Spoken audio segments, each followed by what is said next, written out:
All right, ladies and gentlemen, we are live all over the planet. I got my man Scott Morse in the building with me, and we're Yo, popping off. We're popping off. It's going crazy. What's going on, man? How are you? rocking and rolling, man.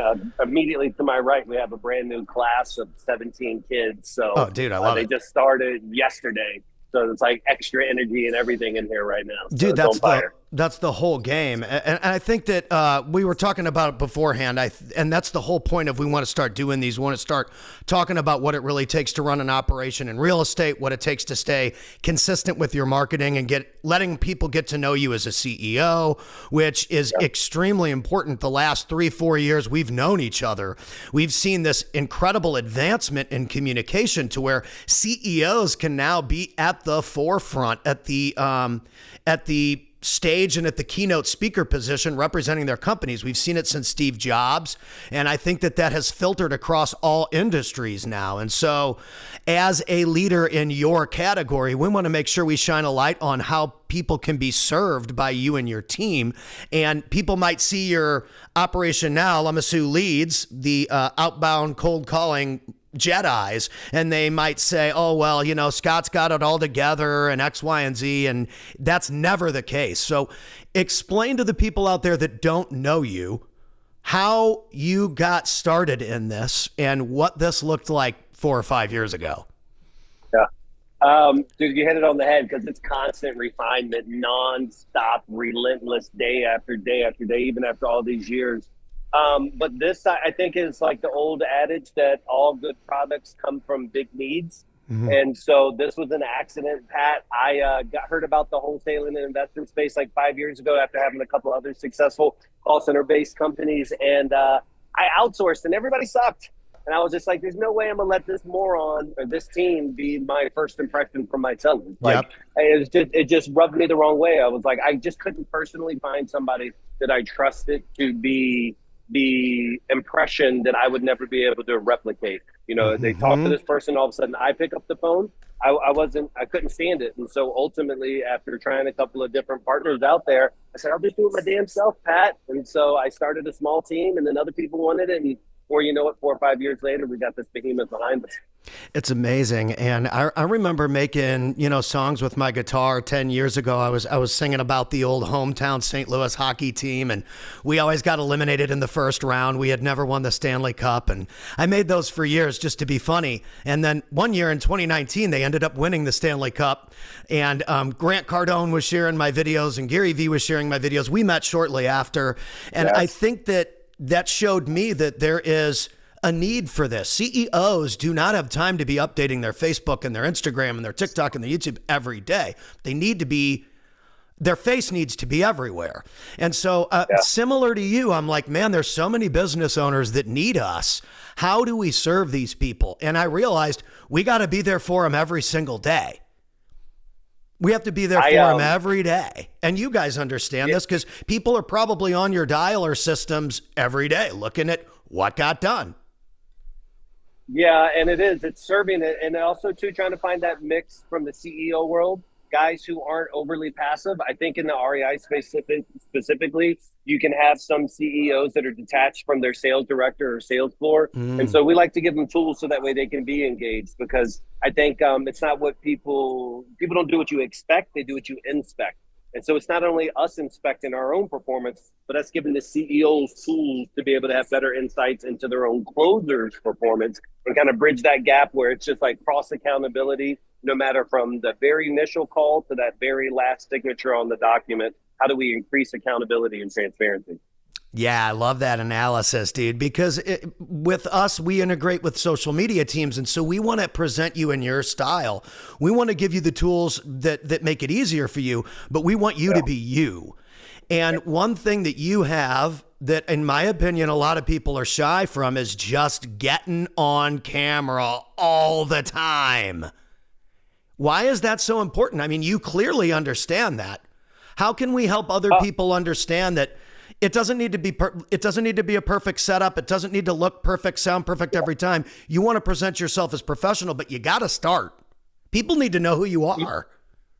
In 5 years, I've never spent $1 for any ads anywhere. I've never paid for a PPC. I've never paid for a Facebook in 5 years. And so I think that's what everybody needs to know is if you have something authentic, whether it's your actual office or your home office, I think this industry, particularly the REI space where you're helping a lot of people as well, but it's just like people want to see that real deal and not just this guy standing in front of his rented Lambo all the time. And there's just such a niche for people who can gravitate to it. So I don't care where I'm at. I like to pop open the thing because I have a real business. And I want people to see what it takes to run a real business. No matter the size of the business, it's that authenticity, I think, that really gravitates eyes. I love that, dude. And trust me, there ain't nothing wrong with a Lambo or a Porsche or a big house or a pool or anything you guys want to go out there and earn and succeed with. But here's the thing is that people want results and they need help. They've got pain that they're dealing with in their life. And so celebrating and taking those days and hitting the beach, have your pina colada, great. But I mean, you got to be back in the war zone.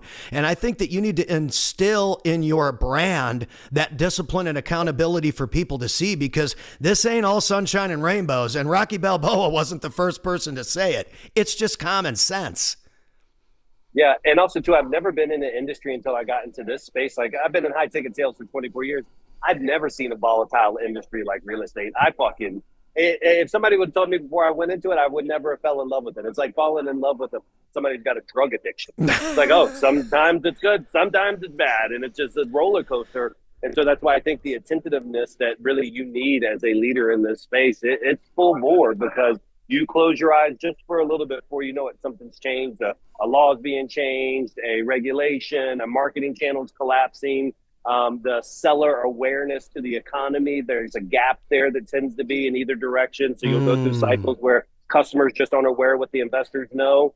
And so it ends up being this thing where it's like, wow, I'm really surprised, by the volatility in this market through successes.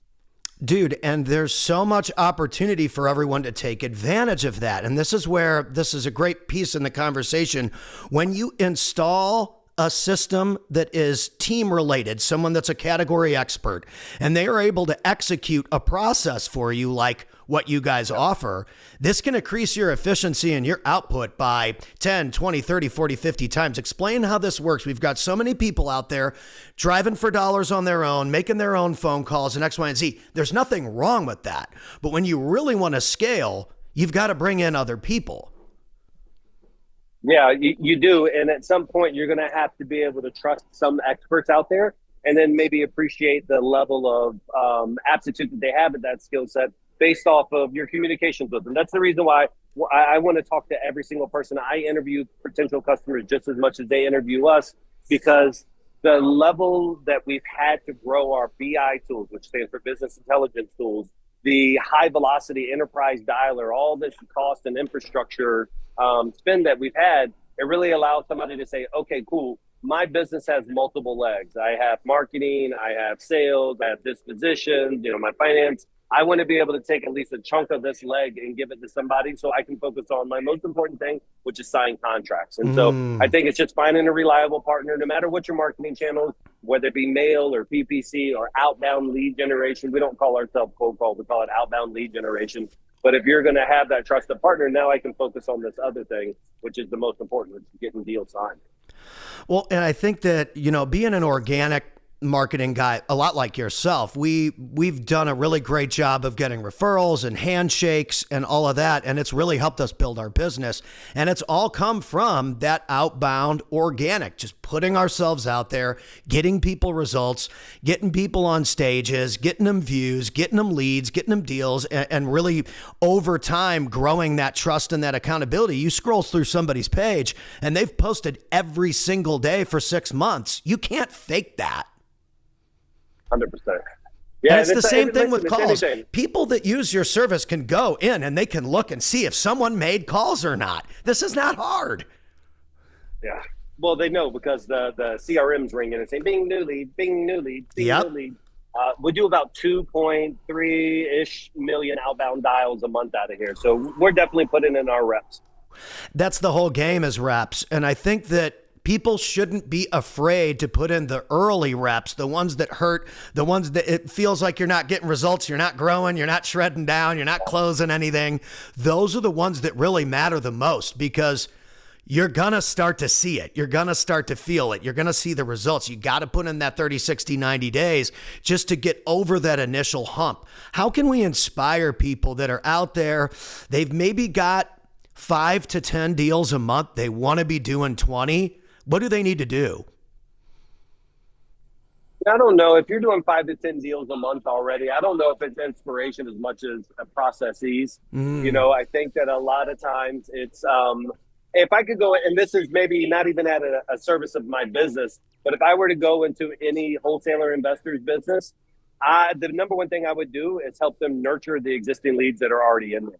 I find that this industry has such shiny object syndrome, and they have such low resiliency for the word no, that once they get a little bit of a passive aggressive, I'm not interested, they abandon it.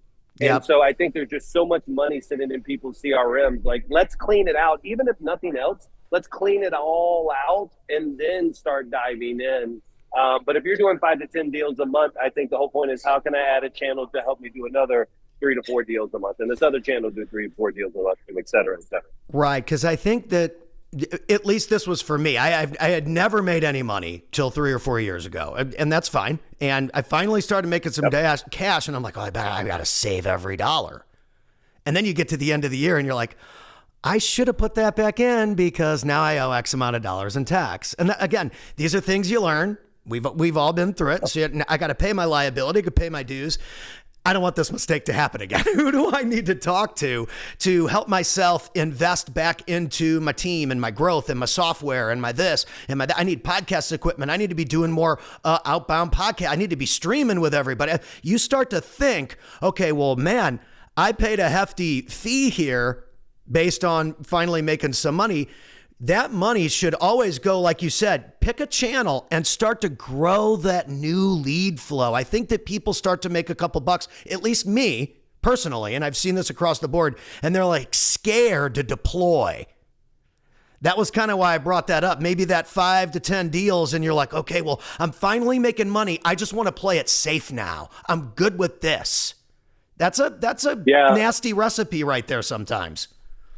Yeah, it's a real thing, because what ends up happening is they take their foot off the gas just a little bit. And then all of a sudden, listen, sales is just a numbers game. And so you're going to have an average, which means you're going to have highs and lows. It's just how the year will work out for you. And so you're 100% correct. It's like, okay, you're doing 5. You finally had your 7 deal month. I would keep on laying on the gas as much as possible. And so right. You see that occasionally. And so there's a lot of people, most people that we work with, they're advanced. I mean, they've got teams, they're working with X, Y, and Z. They've got multiple people in their office, even maybe. Usually it's not enough people. I know We've got a ton of editors. We've got, our management team that posts everything for people. We've got to make sure we check everything. We don't want any errors. And even then, you first get started on something, you got to fix it. You got to do whatever. You got to get people in and have a quality control that can be challenging. And you still got to nurture what you already have. So you want to make sure you give the same level of attention across the board. You're never going to have enough staff. You know this. You got a gazillion people behind you.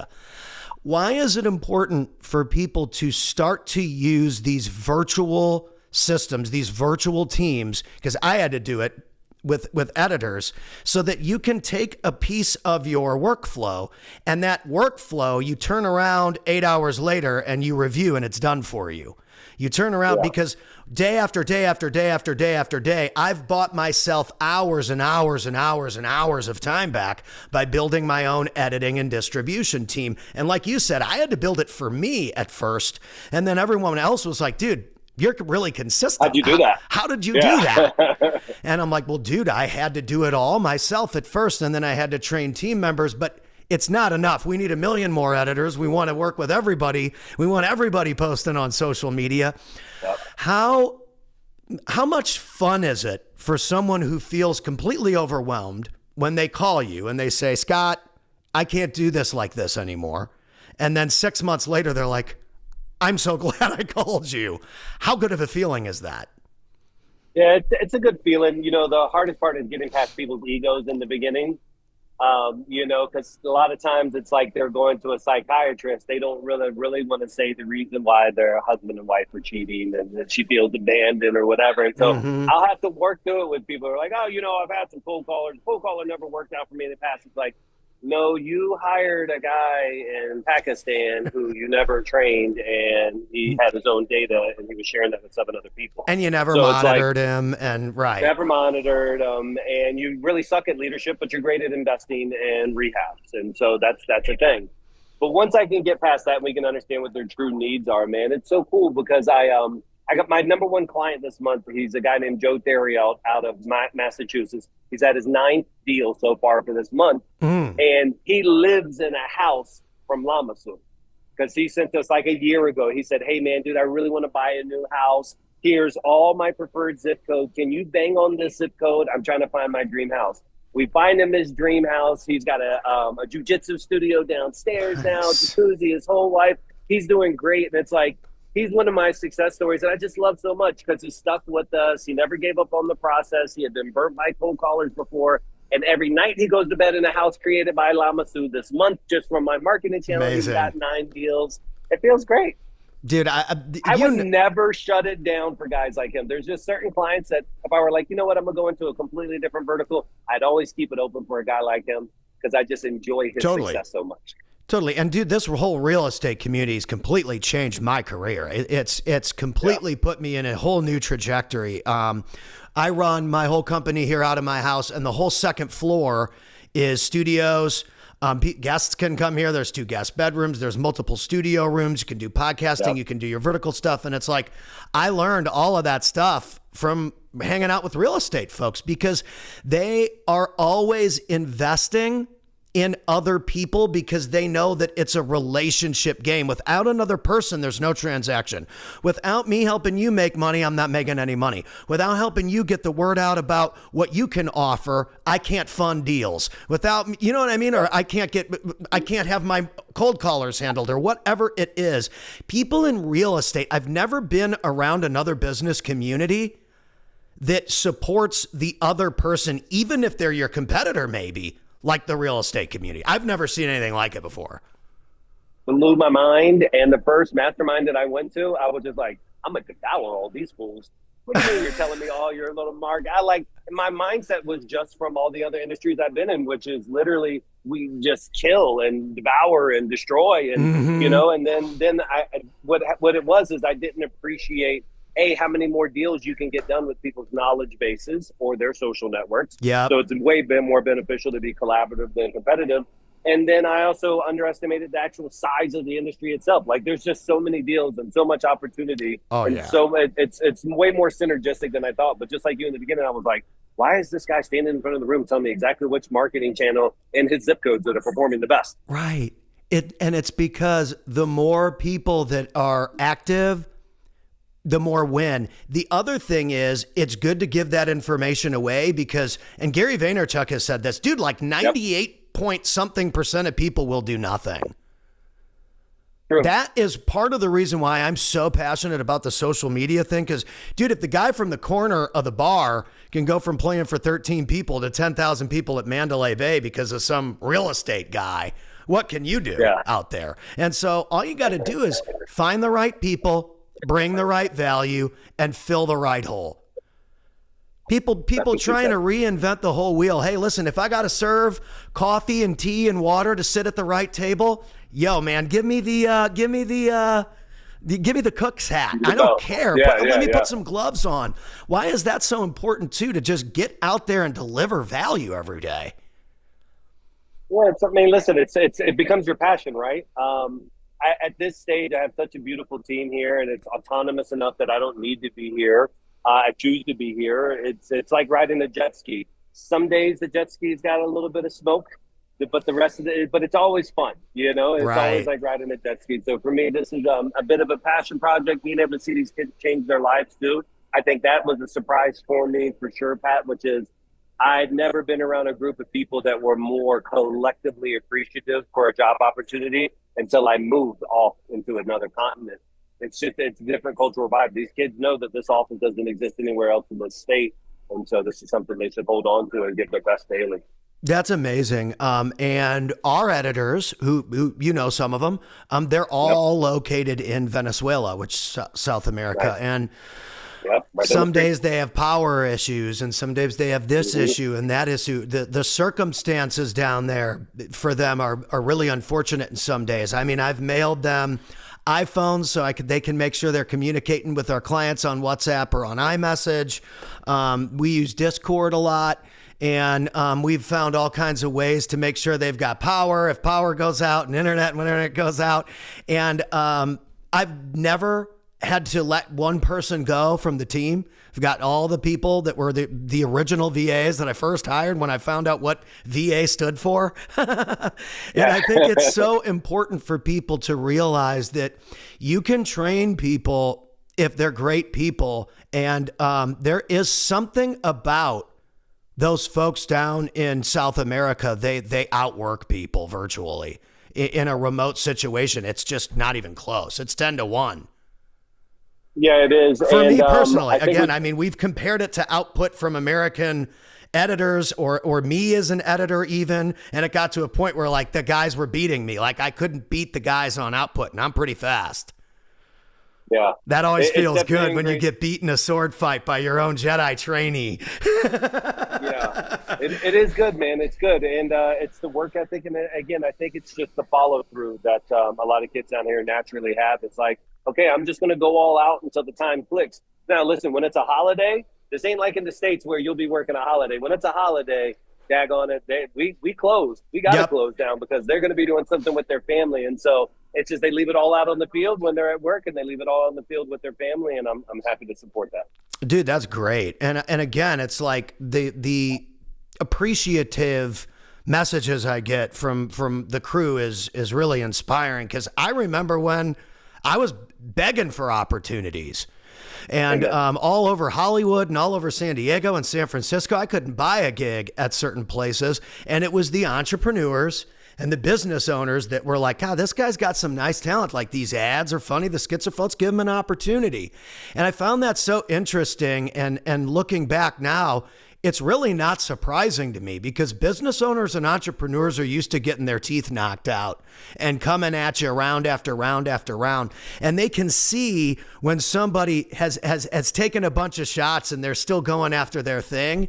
And those are the folks that understand you and see potential in you that maybe you don't even see in yourself. And so I would even argue from my perspective that you see so much potential in these folks. And that's why the door is continuing to, be filled with potential, because look at what you've created there, dude. I mean, they're not just going to go work for somebody that doesn't bring any heat. No, and I'm the first gringo to ever come to this part of the country who hasn't paid them like gringos trying to do shit under the table, trying to do things sideways. Like, I pay full benefits, every single dollar, penny, peso, tax I got to pay. I pay because, but I value it. I want to be the best employer in town, and I want to recruit the best talent in town. And that's part of it. It's like you got to be a great person. You got to have a great accent, which means no accent. And if you have those two, I can turn you into a great salesperson. That's the easy part. But you got to be a good human being. And you got to have really high fluency. That's it. Dude, I love that. And like I was saying, when you start to make X or Y or Z, you realize you can only keep so much. I would rather put that back into my people and the gear and the things that we need to win than cough it up. And so that was a lesson I learned, is how am I nurturing these guys that put in their time? How am I rewarding them? How am I inspiring them? How am I continuing to get better as a producer, as an editor, as a performer, so that they see and they're like, oh, wow, dude, Pat's on a whole nother level. And so you do that every single day, because you're constantly teaching them what you know, and your 25 years of experience is all over your page. It's no surprise that they're winning. Why is that so important to continue to improve yourself? I think people that run companies, they say, don't work in your business, only work on your business, and blah, blah, blah. I think it's important to be around your team, be around the culture, be there in it, be there on it, be there over it, be there, do what you got to do, man. I think that different things work for different people, but showing up for your people is very essential. I think it's mandatory, Pat. Like, I tell these kids all the time, I'm the richest guy in the room, but I guarantee I woke up earlier than everybody out here. I Mm. read more. I did my goals better. I'm more in line with where I need to be at this quarter, and I want them to see that because, at one point I was a broke moron in the back of a room, and I had a sales director who drove a nice car, whose wife was hotter than my girlfriend, who went to a house that I thought was a mansion. Yep. And I remember that. And I remember saying, like, oh, I want to be like that guy. He's really intelligent, but he doesn't seem that special, and that's what I want him to see. It's like, hey, I'm just a guy that I hustle harder than everybody in the room, even after I already have these things. And I'm doing it because I want to lead by example and inspire them and be real about it. Like, you're going to bust your ass for decades, and then you can buy your parents a house, and then you can have multiple cars, and you can have your homes paid for and investment properties. You can do all these things, but it's going to take a life of busting ass and taking names.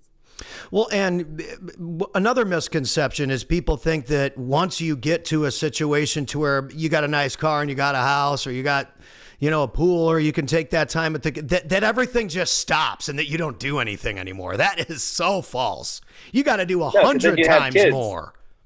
No. Then you got kids, then you got to pay for their house and their cars and all this other shit. Right. And you want to give them the life. Dude, my kids have the most amazing life. And I say this so humbly because I know what mine was. And that was my whole objective as I got older. It's like, okay, like I didn't even fly until I was the first time 21. My kids have been all over the globe. And like, it's just, they've had such a super dope lifestyle. And all that came from sales and entrepreneurship. And that's why I'm so passionate today about sales and what it can mean for every young man and woman that's behind me, that if they just master this sales, persuasion, the art of communication, they find a good industry such as real estate, we can help people and make money too. We can help a seller. We can help our investors. We can get paid handsomely, and everybody is happy. Well, and also trust and authenticity. It's like, dude, you've stayed in your lane for years.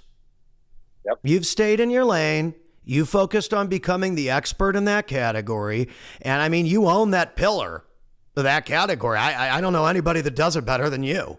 And I think that it's just a testament to being consistent over time. You've never tried to shift it or change it up or do this or be the CBD guy or this guy or that. You're the outbound guy. Yep. Yeah. Why is it so important to just stay in your freaking lane? People get way too off of alignment with like what they're great at and where they're going. My buddy, Tim Harridge, you probably know Tim. The main thing is the main thing. Keep the main thing, the main thing. Like, you're great at media. You're great at, keep the main thing, the main thing. Expand on that. Why is that so important for people? I think they get distracted. I think the main thing is the process.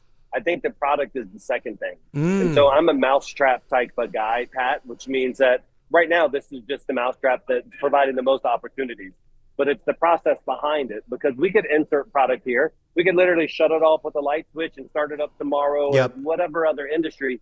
And 99% of the script would stay the same because it's the process. So our process is the main thing. The product is secondary. I just happen to really like this mousetrap, the real estate space. But I'm not, and I know this may sound bad, I'm not necessarily loyal to that. I'm loyal to exceptional conversations and powerful questions and how to build rapport over the phone and how to create value for the people who are going to pay us money, how to not hurt people over the phone, et cetera, et cetera. And so that's kind of how we built this, is just we love the product, but the process is stronger than the product. Yeah, I love that. And staying within the lines of how you guys can service people at the highest level. Not every deal is going to be the biggest deal. Not every deal is a deal. And I think that as long as you know that, as a salesperson, it's just you begin to attract what you put out into the world. I think that social media has proven that if you go out and you're aggressive and you go hard, you're going to attract people that are aggressive that go hard. Our biggest X factor, I'd say, against any other company out there is, for years, from day one to now, I've never once been shady with the leads. And unless you're in this space, you really don't understand what that necessarily means. I call it co-registering because I come from other industries. But I am so dialed into, that is your lead. You paid for it. That is yours for life, perpetuity. Never will there ever be a single person in the face of this earth that says, something I just felt wrong. No, fuck. No, that's for those guys in Egypt. That's for those guys in the field, wherever else Yeah. they're at.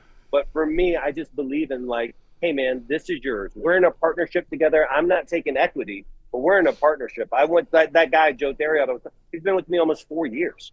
So it's like we do that because we have a high level of trust in my deliverable and that he'll work my leads the right way. And that, I think, has really just been our X factor over the years, Pat, that's helped me separate myself from the rest of the fray. Well, dude, I 100% believe that as a salesperson, I would rather sell, 300 Porsches a year compared to 3,000 Toyota Corollas. Amen. That's just the way I look at business. I want to work with the best of the best, and I want to serve everyone else and help them get to a point where they're qualified to work with the best of the best. I mean, I don't want to have to go about it any other way. When I played guitar, I wanted to be so good. I'm Ed Sheeran, or I'm John Mayer, or I'm Tom Petty. I wasn't there to, sing Wonderwall forever. Put me on Mandalay Bay. I'm ready. That's why I got the gig. You can't be scared to be like, I want the biggest shot on the planet. People got to step into it, man. Yeah, I agree. So as day, business people, what are some things for sales professionals out there outside of real estate or any of that? Sales professionals, confidence and communication. How are some ways that we can work people's confidence and communication? Obviously, stuff like this, in my opinion, is a great way to get comfortable on your feet with the camera, with having conversations. You can really work on your pitch when you're talking to somebody like I'm talking. Confidence and communication. What are some things people can do today on Tactical Tuesday with Scott to get better to have better results by next week? One of my favorite quotes from Henry Ford is the phrase, hustle while you wait. And I think that there's a lot of sales professionals out there that really miss that and what that means. And so one of the best ways that you can increase your confidence is to record your pitch. I don't care if you're face-to-face, whatever it may be. And then when you are at night, and you are waiting for your next day's opportunity, I want you to listen to that. I want you to play that back. You're no different from the NFL, from the NBA, from the MLB. They're all watching game tape, guys and gals. And so the fact that you have this opportunity as a sales professional to do the same thing. So when I say hustle while you wait, it means that you're actually grinding in the night while you're not talking to that customer. You're playing back those calls. You're listening to yourself. I think it matters. Yeah, hustle while you wait. I love that, dude. I'll do a little bit of work, editing, this, that, the other thing, and it's got a process. Whenever it's like processing or uploading or going to the team and it's been approved, I'm on the calls. I got a podcast booked. So I make sure that my schedule kind of revolves around everything is always moving, right? Even if I'm not touching it. And that, again, that takes just years of doing it and knowing where your frequency's at too. Can I give another tip on confidence? Keep going. Confidence and communication. Yeah. That's the two things today I really want to hammer on. Confidence and communication, because you're great at those two things. For the sales professionals out there, I think I never really care until I get my first sale. So all I want is my first KPI, because once I can stop making this an emotional thing and I can make this an analytics thing, then my sales pitch just becomes a process and not necessarily something I have to be tied to with my heart. And so you might go 0 for 70 your first 70 pitches because you're just sucked or you're just working through it. It is what it is. But now you have a KPI. And now my next goal is just to get under 70. I might go 0 for 60. But now what I've done is I've gamified this thing that's normally, highs and lows. And she said no. It's no. I know I got to get 59 no's, or I know I can get 60 no's and I'll technically get a yes. And so I think that's the biggest thing is once you have your number, now you're just working against the number. You're not even doing sales anymore. You're just going through a process until you hit your numbers. And by logic and by the way sales works, it'll fall right into place. And it builds confidence when you're not worried about that one sale. You're looking at the bigger KPI. Dude, that's an interesting way to look at it. Because I would say maybe a year and a half ago or so, I weighed like 240 almost. And I weigh like 218 now. So I'm down like 22 pounds or something. And it was literally all numbers. It's not that I was eating that bad or what, it wasn't working out or didn't have energy or whatever. I want to look a little sharper, and I still got a long ways to go, but it literally came down to just eat 500 calories less. Eat Just that type 1,800 of instead of whatever you're eating. And like that amen. worked. Sometimes we're overthinking it so much. And confidence. I think that we talked earlier about putting in the reps. I think that people need to get way more aggressive and way more self-analytical about how they're spending their time. I think people think they're putting more reps in than they really are. And the reason why people lack confidence is because they just aren't building it. What do you think about that? I think I tell these kids I feel so blessed that I grew up in my era where books were the medium in which you would learn and not this poisonous phone. Because with all the access to technology they have, they're bouncing between trying to teach themselves something to be in a TikTok, to IG, to be manipulated by an algorithm. And man, it's so tough because now instead of opening a book and highlighting it and writing little notes, they're listening to a podcast while they're driving, and it has a tactical value. But I think that I feel so blessed because the old school way, my home library, I can start almost a Barnes and Nobles with. And so I would tell anybody if they're looking to go a surefire old school way, let's go with the way it's been for thousands of years, which is grab a book, block everything else out of your life, start to master what's between those pages, and that will also help with building the confidence. Yeah, I think there is also something about just taking that time, even if it's 20 minutes. I know that in the Andy Frisella 75 Hard, it's read 10 pages a day. There's a lot of different programs out there that talk about this lifestyle shift that you can make within certain categories, fitness, mental, finances. And one of them is always, 10 to 20 pages a day. And it's immensely helped me. When you break it down like that, it makes it a little easier too. Because then all of a sudden you're reading a whole book. And you're like, oh my gosh, I just read a book today. It's back to what we just said about the numbers. It's just like, oh, I'm not reading a book. I'm reading 15 pages a day. And it makes it just so much easier and bite size. It's like, how do you eat an elephant one bite at a time? That's it. Right. I'm gonna eat this. I'm gonna do this amount of steps. I'm gonna hit the weights 3, 4, 5 times a week. Depends on how the old rotator cuff feels, and then we'll go from there. I think that when you start to break down your time, you see there's way more holes than you really wanted to see. Hormozy does that too. Like, write down every 15 minutes, what do you do? And you're going to see there's a lot of time that goes out the window. Now, with someone like you or myself, it's like we have to schedule everything because the schedule gets filled up. I mean, you got to go travel this week. I think you're speaking this week. I mean, you're out of town this weekend. Explain what that looks like. So you got to have the people behind you armed and ready and locked and loaded because you got to go grow. Yeah, and thankfully we've just invested enough in the infrastructure here, and 99% of every leader here started out on the phones. And so I think that's important too. There's not too much outside influence into this office. These are people that know what it's like on the front lines. They know the pains, and they can speak and communicate in the language of the guys who are out there really hauling the shit every day and help create a culture. Because if you had to cold call, it'd be best to cold call on Jeff Bezos' yacht. Well, I can't give him that, but I can give him a dope-ass office environment to make that really painful job of cold calling feel fun. Well, and there's a ton of camaraderie. It's not like you got 2 or 3 people there locked in a closet. I mean, you've got an entire crew of fired up, passionate people that want to make a change, not only in their life, but in the customers' lives. Because listen, we know that the real estate world rewards those who go harder than others. And that's just such a crucial indicator of who's still doing it right now. That all the guys from Dallas that have been doing this for 20 years that I've come across, there's a reason why those people are still successful. And it's because they got great teams. They rely on great people. Most of them have worked with some people for a decade and a half or whoever. They got the same title lady that they've had. She's always been great and this and that. The interesting stories that I hear from these folks, it's a loyalty game. And that's what's happening for you guys, especially with your guy that's been with you for 4 years.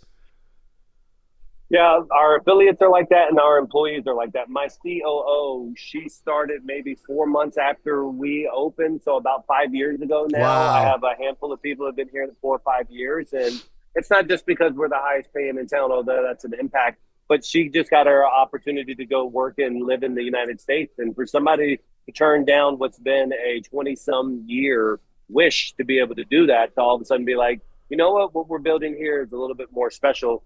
even to be entertained in that comparison, it makes me feel good. Wow, that's big. Wow.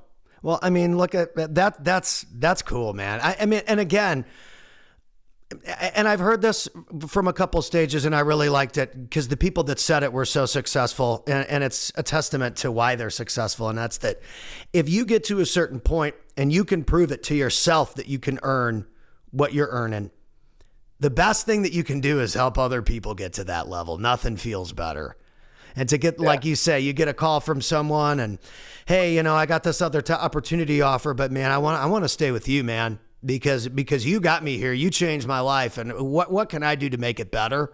There's no bigger compliment to an entrepreneur that's, again, it's had their bell rung a couple times than knowing that person feels safe with you behind the wheel of the airplane. That's why people ask, they say, hey, Scott, what's the long-term goal with Lamasu? And, I don't have a really strategic answer that's been polished for podcasting and, or stages. It's just, the reality is I'm in an impact phase. And while I can make as much of an impact here with these kids and give them a viable, safe place to work and make great money, as well as be able to benefit the customers, we're just going to keep on rocking and rolling, man. Right. And just breathing, swimming in opportunity. But that's the goal right now, is just to provide impact. Dude, it's dope. And so, I mean, dude, this is awesome. We could go all day. What's the best way if we could break it down to close it out? I'm going to hit the music too. I'm going to hit the music for the people here. So if we could break it down, if people had to do one thing to make it better, make it easier to hit the shots this week that they need to hit, what would it be? I mean, people are out there. They don't want to work a job anymore in 2025 in the United States. Let's just be honest. They want to be YouTube stars or entrepreneurs or celebrities or something, but they realize they need a brand. They need sales. They need to learn marketing. They're knocking on doors. They're trying to figure out something. What kind of guidance can you give people? Maybe they're 18 to 21. They don't want to go to college. They don't want to take out the loan. They don't want the debt. They're looking for the answer, and it's sales. The word that they're looking for is sales, but that comes with the confidence and the communication. How do you help someone who's a 20-year-old kid get that advanced, mindset to convert in a 2-minute drill? If you had a 2-minute drill and I had people in my studio, there's 10 kids, they're all 20 years old. What do I need to do? I'm about to go knock and sell some roofs here in Dallas, Texas in 2 minutes. What do they need to know with confidence and communication to get their first deal? They would probably be taken back by my answer, because I said it almost on how I recruit there, Pat. You build the person, and then the sales part comes second. I think we just got to make sure the foundation is right. At 21 years old, I heard a quote that changed my life forever, and I'd share it with another 21. It said, successful people have simply formed the habits of doing the things unsuccessful people dislike and will not do. And so I would just merely say, if you're 18 to 21 and you're in a sales environment or team environment, look at what all the unsuccessful people do. Look at what the successful people do. Make sure you form the habits of doing the exact opposite of what the unsuccessful people dislike. Because the unsuccessful people, I promise you, they aren't studying their script at that night. They're not writing out their goals in that morning. They're not doing their 15 pages. They're not checking themselves out in the mirror before they leave. They don't have little things written on their glass with their daily affirmations. But if you can do those just foundational things that the unsuccessful people dislike and will not do, all the rest is a breeze. But until you make the commitment to do the opposite of the unsuccessful, you will become unsuccessful. Fire. Straight up heat. Ladies and gentlemen, Scott Morse, you can literally click his name on Facebook or write to his page. Add him as a friend. Good buddy of mine. Follow his pages. He's got daily videos coming out. And we're going to do these more often. We're going to give you guys more industry updates on how you can sell better, communicate better, be more confident on camera, on the phones, in your business. Scott, thank you, sir. Have a great trip this week. And ladies and gentlemen, we'll see you on the next one. Thank you, brother. Yes, sir.